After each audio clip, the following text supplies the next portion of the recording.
Salam müəllimlər, bu gün biz 7-ci sinif dərsliyindən ikinci mövzumuz olan ailə xərclərinin təyin edilməsi, qidalanmaya ayrılmış vəsait mövzusunun izahına nəzər salırıq. Ailə xərcləri müəllimlər iki əsas qrupa bölünür. Daimi və dəyişən xərclər. Daimi xərclər müəyyən vaxt ərzində dəyişməyən xərclərə deyilir. Biz bu xərcləri öncədən planlaşdıra bilirik. Daimi xərclərə əsas qida məhsullarının alınmasıdır, kommunal xərclərinin ödənilməsi daimi xərclərə aid edilir. Dəyişən xərclərə mütəmadi, dövrü və mövsümi və gözlənilməz xərclər aiddir. Dövrü xərclərə istismar müddəti qurtarmış əşyaların alınması, məsələn, mebelin yenisinə əvəz edilməsi və yaxud da ki, təmir olunması, müxtəlif geyimlərin alınması, məişət texnikasının əvəzinə yenilərin alınmasıdır, mənzilin təmir olunmasıdır. Bu zaman ortaya çıxan xərclərimiz olur dövrü xərclər. Mövsümi xərclərdə müəyyən mövsümi işlərlə əlaqədar ortaya çıxan xərclərə deyilir. Məsələn, qışa giləmeyvə və tərəvəzlərin tədarük edilməsidir. Bağ sahəsi üçün tinglərin və gübrələrin alınması mövsümi xərclərə aiddir. Gözlənilməyən xərclər çox zaman qəfil baş vermiş hadisələrlə ortaya çıxan xərclərdir. Bu da ki, müəyyən bir xəstəliklərdir, müxtəlif bir tədbirlərə dəvət zamanı ortaya çıxan xərclərdir, qəfil baş vermiş qəzadır, hadisədir. Bu zaman ortaya çıxan xərclərimiz olur gözlənilməyən xərclər. Ailənin xərclərini iki əsas hissəyə bölürük. Baxın müəllimlər, ailə xərcləri iki əsas qrupa bölünür deyiriksə, daimi və dəyişən. Ailənin xərclərini iki əsas hissəyə bölürlər deyilirsə, bu zaman şəxsi xərclər, vergilər və digər mütləq ödəmələrdir. Ailənin mütləq ödəmələri olduğu xərclər var ki, onlara nəzər salsaq, görərik ki, belə xərclərə vergilər, cəmiyyət və kooperativ təşkilatlarına, məsələn, ev tikinti kooperativinə ödəmələr, bank kreditlərinin, kommunal xidmətlərinin ödənişidir, nəqliyyat xərcləridir, təhsil haqqıdır, pullu dərnək və kurslardır. Baxın, bunlara olunan ödənişlər ailənin mütləq ödəməli olduğu xərclərə aid edilir. Enerjiyə görə ödəmələr məişətdə istilik enerjisi, əsas mənzilin isidilməsi və digər məişət ehtiyaclarının ödənilməsi üçün işlədilir. Biz məişətdə enerjiyə necə qənaət edə bilərik? Enerjiyə qənaət etmək üçün pəncərə və qapıları yüksək keyfiyyətli və istilik keçiriciliyi az olan materialdan hazırlamaqla, daha sonra isti havanın dövr etməsinə mane olmamaq üçün mebeli istilik ötürücüsü olmayan nöqtələrdə yerləşdirməklə, istilik ötürücülərini açıq saxlamaqla.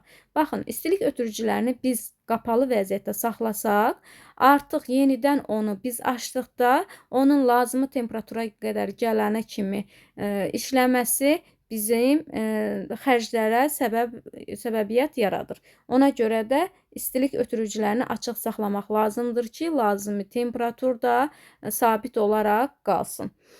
Qaza görə ödəniş, bu ödəniş mənzilə çatdırılması ilə əlaqədardır. Məsələn, qaza görə ödənişlər balonlardan istifadə edənlər, qaz ötürücü borulardan istifadə edənlər vardır ki, onlar da bura aid edilir.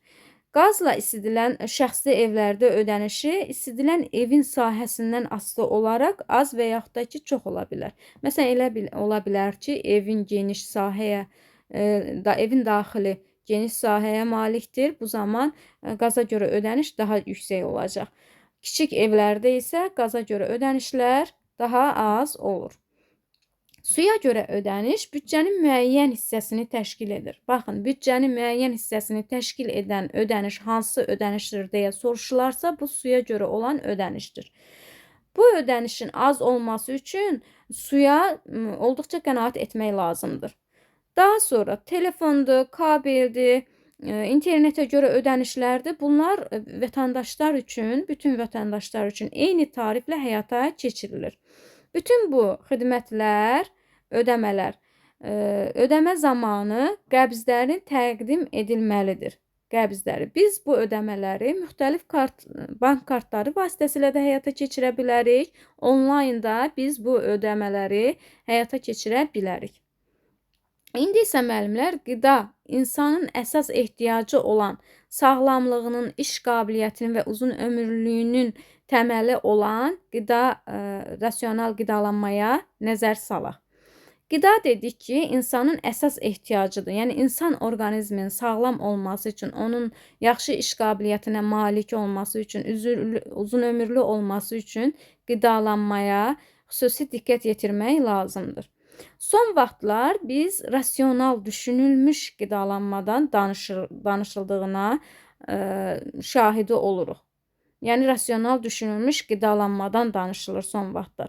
Rasional qidalanma orqanizmin normal inkişafını təmin edir. İnsanın həyatınıdır, əmək fəaliyyətinin daha yaxşı olması üçün rasional qidalanmadan istifadə etməlidir.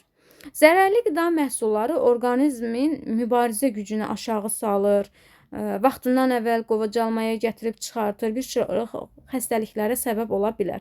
Ona görə də sağlam, rasional qidalanmaya diqqət yetirmək lazımdır. Sağlam qidalanma rejimi və düzgün rasion ev iqtisadiyyatının tərkib hissəsidir. Baxın, sağlam qidalanma rejimi və düzgün rasion ev iqtisadiyyatının tərkib hissəsidir. Çünki sağlamlığımız ailə üzvlərinin əmək qabiliyyətləri qidalanmadan birbaşa asılıdır. Qidalanmaya ayrılan xərclərdə ailə büdcəsinin əsas hissəsini, təxminən 50%-ni təşkil edir. Qidalanma tarazlaşdırılmış və rasional olmalıdır. Yəni, müəyyən tələblərə cavab verməlidir. Bu tələblər hansıdır? Müntəzəmlik, yəni ardıcıl, hər dəfə ardıcıl olaraq istifadə edə biləcəyimiz. Daha sonra müxtəliflik, yəni yalnız tərəvəzdən deyil, həmçinin meyvələrdən də, qida dəyəri yüksək olan digər qidalardan da istifadə olunmalıdır. Lazımi miqdar və keyfiyyət nəzərdə tutulur. Baxın, qidalanma zamanı rasional qidalanmaq üçün bu tələblər nəzərdə tutulur. Müntəzəmlik, müxtəliflik, lazımi miqdar və keyfiyyət nəzərdə tutulur.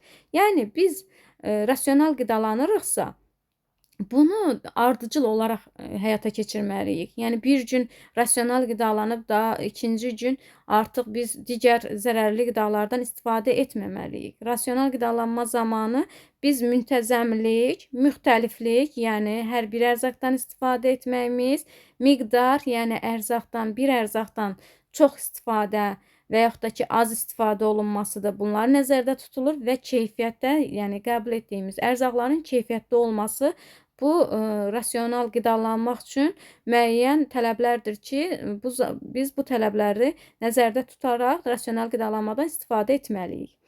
Qidalanma xərcləri qidalanma rejimindən, qidanın qəbul edilmə vaxtından, tərkibindən, həcmindən və kalorisindən asılıdır. Baxın müəllimlər, bunlar testlərə düşür. Qidalanma xərcləri qidalanma rejimindən, qidanın qəbul edilmə vaxtından. Qidalanma rejimi odur ki, qidanı vaxtında qəbul etmək lazımdır. Hər gün eyni vaxtlarda. Tərkibindən, həcmindən və kalorisindən asılıdır. Həkimlər gündə 3 və yaxud da ki, 4 dəfə qidalanmanı daha səmərəli hesab edirlər. Bu zaman səhər yeməyi gün ərzində qidalanmanın ümumi enerji dəyərinin 25-30%-ni, günorta yeməyi 50%-ni, axşam yeməyi isə 20-25%-ni təşkil edir. Qidalanma rejiminə ailənin maddi təminatı, qida məhsullarının mövcudluğu, milli mətbəx ənənələri, qidalanma mədəniyyətinin səviyyəsi təsir edir. Baxın, bir daha təkrar edirəm. Qidalanma rejiminə ailənin maddi təminatı. Əgər maddi təminat olmazsa, biz qidalanma rejiminə necə riayət edə bilərik? Yəni, bu da əsas şərtlərdən biridir. Qida məhsullarının mövcudluğu, milli mətbəx ənənələri. Bu nə deməkdir? Yəni, qidalarının hazırlanma qaydası, hazırlanma üsulları. Qidalanma mədəniyyətinin səviyyəsi. Qidalanma mədəniyyəti isə qidanın düzgün hazırlanmasıdır, ondan düzgün istifadədir və qidanın düzgün qəbul edilməsidir. Bunlar hamısı qidalanma mədəniyyətinə daxildir. Bu amillərdən təsir edir. Bu amillər nəzərdə tutulur qidalanma rejiminə. Qidalanma mədəniyyəti qidanın müxtəlifliyi, rasional tarazlığı, qida məhsullarının alınmasında iqtisadi hesablamadır. Bir daha təkrar edirəm. Qidalanma mədəniyyəti, qidanın müxtəlifliyi, rasion tarazlığı, qida məhsullarının alınmasında iqtisadi hesablamadır. Ev təsərrüfatının rasional aparılması ilk növbədə ərzaqların keyfiyyətli olması və sərfəli qiymətə alınmasıdır. Ərzaqların keyfiyyətli olması və sərfəli qiymətə alınması ev təsərrüfatının rasional aparılmasıdır. Demək olar ki, bütün şagirdlər valideynlərlə bazarlıq etməkdə kömək edirlər. Yəni biz bilirik ki, uşaqlar, şagirdlər evdə valideynlərlə bir yerdə bazarlıq etməyə həvəsli olurlar. Bəs biz bu zaman bazarlıq zamanı bazarlılığı səmərəli etmək üçün hansı qaydalara riayət etməliyik? Onlara nəzər salaq. Bazarlığı əvvəlcədən planlaşdırmaq lazımdır. Yəni ilk öncə biz alınacaqların siyahısını götürməliyik, pulunu, dəqiq hesabını aparıb bazarlığa da öz maddi imkanlarımız daxilində həyata keçirməliyik. Bazarlıq edərkən əlvan qabların, məsələn, o gözə çarpan, rəngarəng reklamlı əlvan qablaşdırılmış məhsullara nəzərimizi cəlb etdiyinə görə biz dərhal gedib onu götürməməliyik. Yalnız bizə lazım olanları almalıyıq. Yəni onun görünüşü gözə çarpandır, gözə oxşuyur, gedib onu götürək, bu kimi hal olmamalıdır. Lazım oldu, olmadı, hər gördüyümüzü almaq üçün marketə və yaxud da bazara ac getməməliyik. Daha sonra bazarlığa sərf edilən vəsaitin dəqiq hesabatı üçün müntəzəm olaraq ev xərcləri kitabını doldurmaq lazımdır. Bu həm də bizə digər aylar üçün də xərclərimizi müəyyən etməyə kömək edir. Hansı bahalı ərzağı eyni qida dəyəri olan digəri ilə əvəz etməyə mümkün olduğunu müəyyən etməliyik. Və ya müəllimlər belə deyək də, belə bir yanaşma var ki, əgər hansısa bir ərzaq bahadırsa, deməli onun keyfiyyəti də yüksəkdir, daha dəyərlidir, kalori dəyəri yüksəkdir deyib düşünülür. Bu yanlış yanaşmadır. Yəni əgər bir ərzağın dəyərini müəyyən etmək istəyiriksə, biz onun tərkibində olan qida məhsullarının enerji dəyərinə, kalorisinə baxmalıyıq. Bunun əsasında biz onun keyfiyyətini müəyyənləşdirə bilirik. Məsələn, 1 qram yağda orta hesabla 9,3 kalori varsa, zülalda da 1 qram zülalda da və yaxud da ki, karbohidratda da 4,1 kalori var. Yəni, biz qidanın tərkibində qida məhsullarının enerji dəyərini kalorilərlə ölçürük. Yəni, məsələn, 1 qram yağda orta hesabla 9,3 kalori varsa, zülalda da, karbohidratda da bu 4,1 kaloridir. Kalorilərinə baxaraq biz onun keyfiyyətli olub olmadığını müəyyənləşdirə bilərik. Yəni, bu bahalıdırsa, bu o qədər də xeyirlidir deyə bir ərzağı götürməməliyik. Onların dəyərinə, kalori dəyərinə nəzər salmaq lazımdır.